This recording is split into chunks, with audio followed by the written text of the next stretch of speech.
Saudara, putusan dugaan pelanggaran etik Hakim MK terkait putusan batas usia Capres dan Cawapres akan dibacakan oleh Majelis MK Selasa pekan depan. Ketua MK Jimli Asidiki menyatakan semua bukti dugaan pelanggaran etik Hakim MK telah lengkap dan Majelis MK segera merumuskan putusan. Menjawab pertanyaan apakah putusan etik MK ini akan bisa mengubah putusan MK mengenai batas usia Capres dan Cawapres, Jimli meminta publik menunggu putusan yang dibacakan. Tapi Jimli juga menyatakan putusan MK akan ada pengaruhnya pada putusan MK dan pendaftaran bakal Capres dan Cawapres.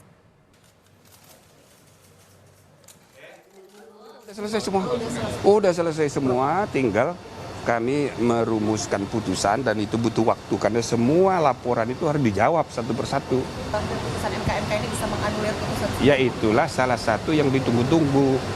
Jangan dijawab sekarang, dijawabnya di Selasa. Nah, nanti tolong dilihat di putusan yang akan kami baca.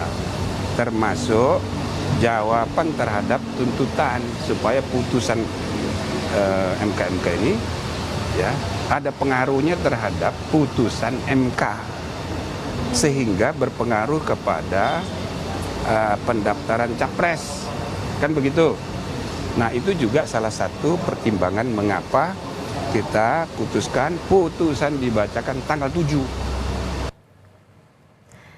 Sementara Wakil Ketua Umum Partai Gerindra Habibur Rahman menduga adanya operasi rahasia untuk menjegal Gibran Rakabuming Raka sebagai bakal calon wakil presiden dengan cara berupaya membatalkan putusan MK soal batas usia Capres dan Cawapres. Habibur Rahman sebut pemetaan dua elemen masyarakat yang mengkritisi putusan Mahkamah Konstitusi.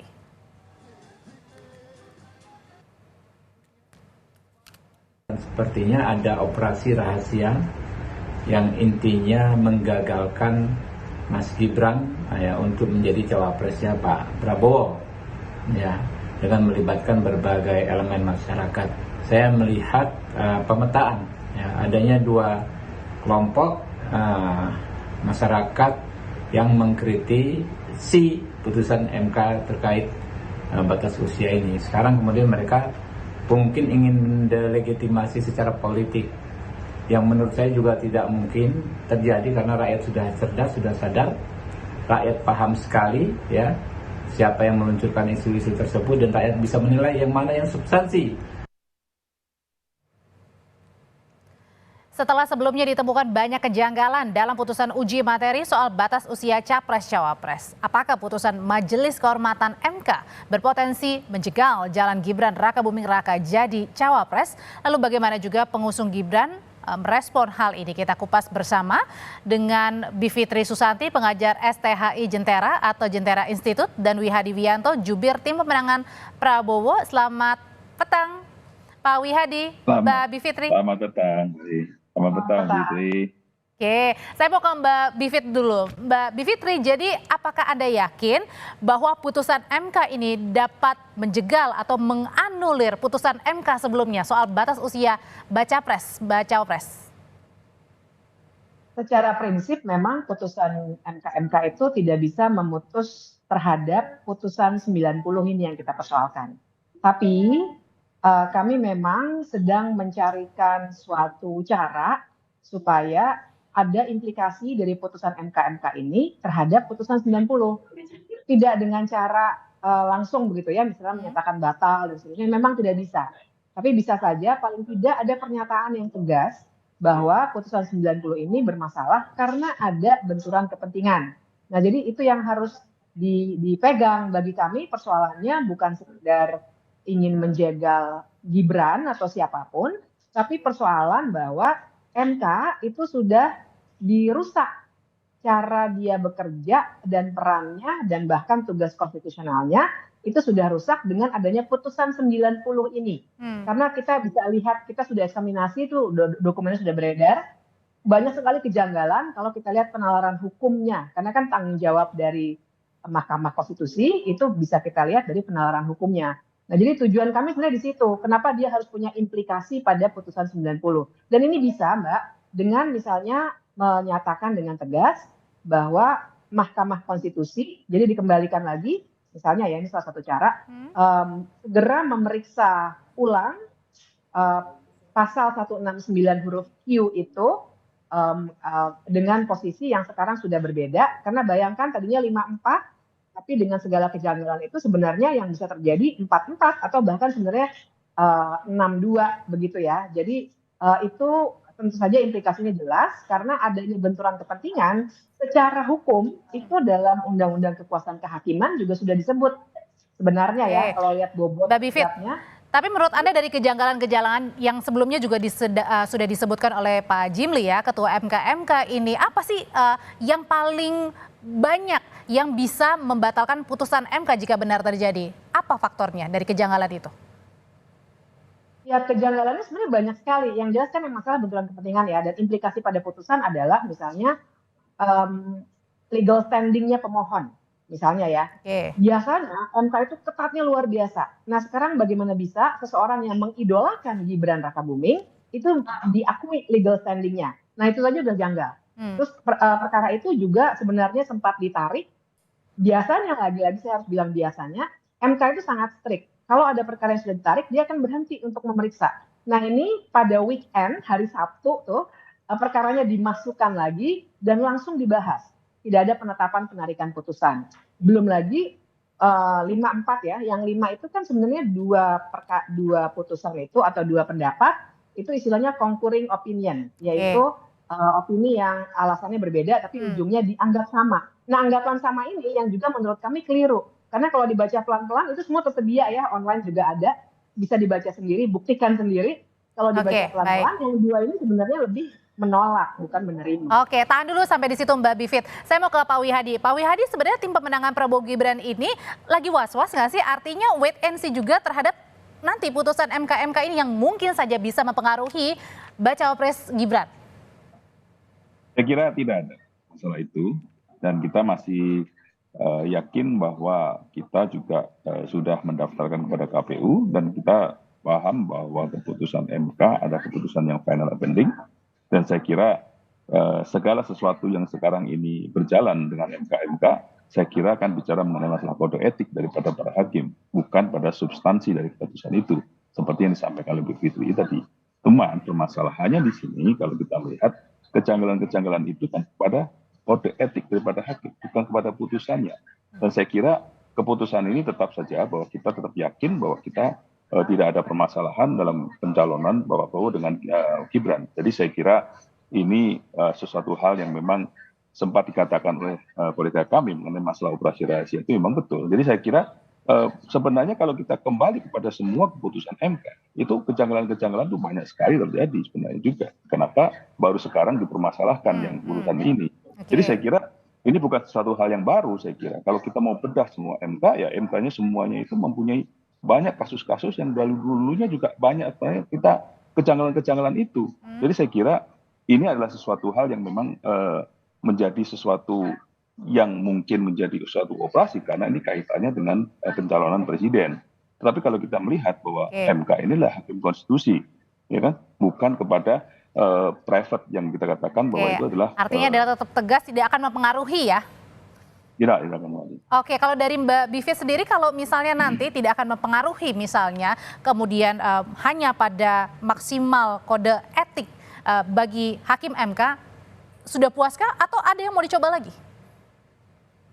Yang pasti tidak akan puas ya, karena bagi kami itu tadi, dan saya juga mau kritik sedikit kalau dibilang operasi rahasia, sebenarnya nggak rahasia. Lah orang kami mengajukan ke MK kok. Jadi jelas memang sikap kami, dan sikap kami itu juga balik ke pertanyaan tadi, kalau misalnya tidak tercapai, ya paling tidak kami akan terus-menerus melakukan advokasi, menyampaikan kepada publik bahwa yang salah ini memang salah. Jadi sekali lagi tujuannya sebenarnya bukan sekedar supaya Gibran tidak bisa menjadi cawapres, bukan itu.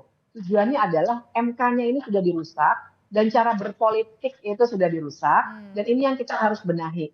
Jadi kalaupun nanti ternyata Majelis Kehormatan MK ini tidak mampu atau tidak berhasil menanggung beban sejarah untuk memperbaiki demokrasi kita, paling tidak kita akan terus-menerus mendorong supaya model berpolitik dan model memutus Mahkamah Konstitusi yang seperti ini tidak menjadi suatu model yang baru. Bayangkan bahwa putusan MK itu kalau mau diluruskan lagi harus diberikan argumentasi hukum yang baik lagi.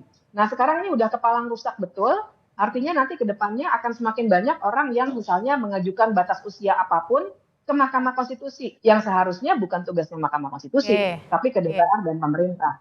Gitu. Belum lagi ada dissenting opinion ya, yang salah satu sudah disampaikan ke MK. Pak Wihadi ini mau ditanggapi, silakan. Nah gini, jadi saya kira kalau kita bicara mengenai masalah optimalisasi itu bukan pada keputusan MK-nya, tetapi bagaimana menjegal Mas Gibran itu untuk sebagai cawapres. Karena kita melihat, coba berarti lihatlah keputusan-keputusan MK semuanya itu juga permasalahan-permasalahan yang sebenarnya tidak tuntas juga. Jadi saya kira jangan kemudian keputusan ini secara politik dipakai untuk seakan-akan ini. Tapi kan tadi dibilangnya bukan pada penjegalan pencalonan Mas Gibrannya, tapi sistemnya di MK-nya. Nah, ya itulah yang namanya operasi rahasia. Karena bagaimanapun ada daripada tujuan rahasia yang dalam penjagalan yang dilakukan oleh ini. Jadi saya kira itu sudah kita katakan bukan suatu hal yang tidak seperti itu, tetapi sebenarnya arahnya seperti itu. Nah, itu yang dikatakan rahasia gitu kan. Jadi bukan sesuatu hal yang mengajukan secara terbuka itu adalah merupakan itu terbuka gitu kan. Ya. Jadi maksudnya operasi rahasia ini ada unsur politiknya di dalam tadi ya, kemudian untuk berupaya untuk membuat hal ini kemudian terus dilanjutkan. Usai jeda nanti akan dijawab oleh narasumber kami, tetaplah bersama kami di Kompas Petang.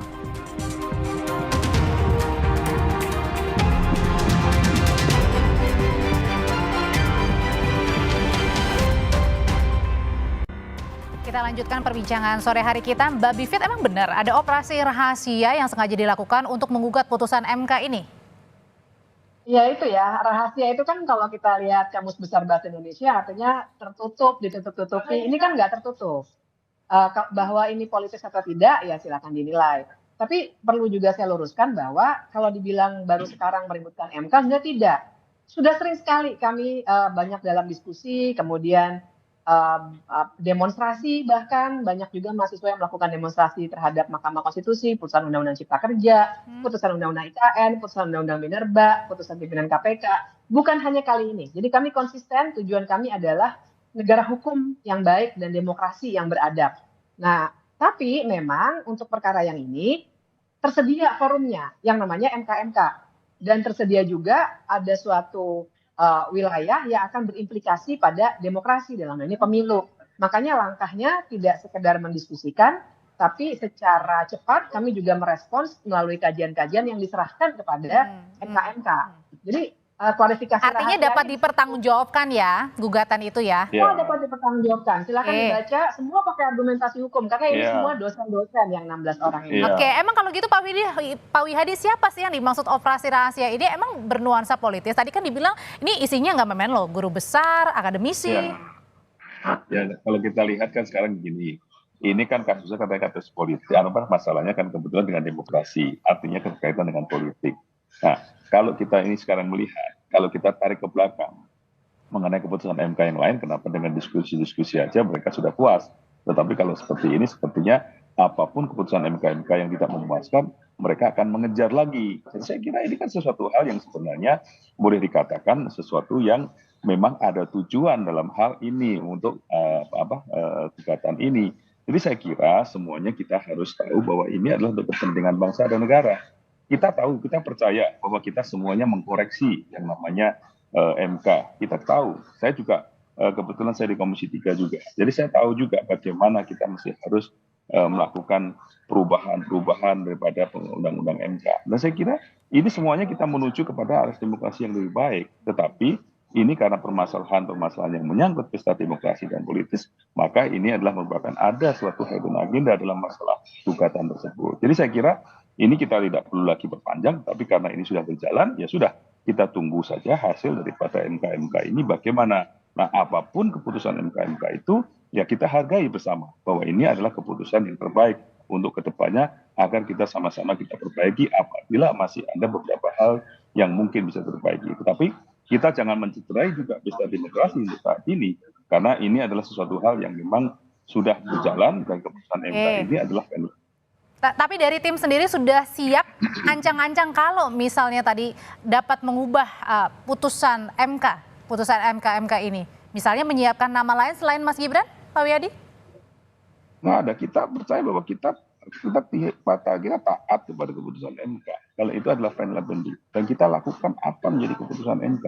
Jadi saya kira ketaatan kita terhadap permasalahan hukum yang ada, kita perjelas. Jadi saya kira tidak ada pemikiran-pemikiran lain kita bicara itu. Jadi karena kita yakin bahwa ini adalah keputusan MK sudah final binding. Seperti hal yang dilakukan oleh MK saat ini. Jadi saya kira kita tidak pernah berpikir lagi nama-nama yang lain. Karena kita sudah memutuskan nama cawapres daripada Koalisi Indonesia Maju ini adalah dengan Pak Prabowo dengan Mas Gibran. Ini sudah jelas. Kita juga sudah memikirkan untuk pemenangan selanjutnya.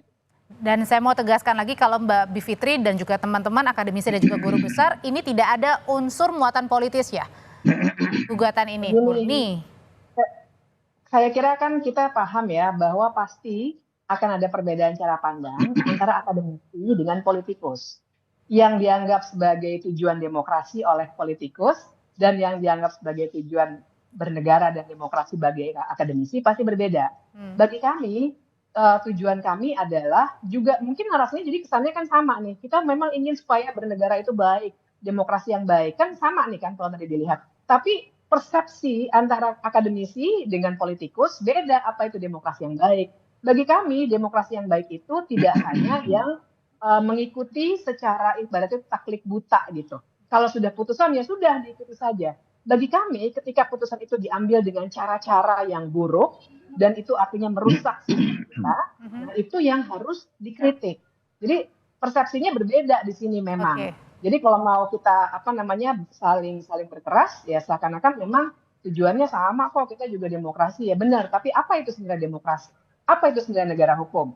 Kami pegangannya prinsip-prinsip dan kami melihat betul dari putusannya sudah kami kaji secara mendalam. Eksaminasi putusannya sudah kami lakukan di UGM bahwa ternyata putusan ini sangat bermasalah dari segi prinsip-prinsip hukum. Dan berarti tinggal ditunggu nanti ya tanggal 7 November 2023 apa putusan MK. Pak Wiyadi, saya yakinkan lagi bahwa tidak ada tunggu-tungguan di tanggal 7, gaspol terus Prabowo Gibran? Sudah yakin kita, karena kita ini kan sudah mau dekat-dekat begini kan sudah jelas bahwa kita ini sudah mendaftar ke KPU dan berdasarkan keputusan yang sudah secara hukum juga sudah jelas adalah keputusan final binding. Jadi saya kira ini jangan diungkit masalah bahwa kita ragu, kita tidak akan ragu karena kita tahu bahwa kita ini bekerja adalah untuk kemajuan daripada Indonesia. Jadi saya kira ini bukan sesuatu hal yang main-main di sini. Pak Wiyadi, terima kasih. Mbak Bivitri, terima kasih. Kita ketemu lagi di lain kesempatan. Yuk, masih.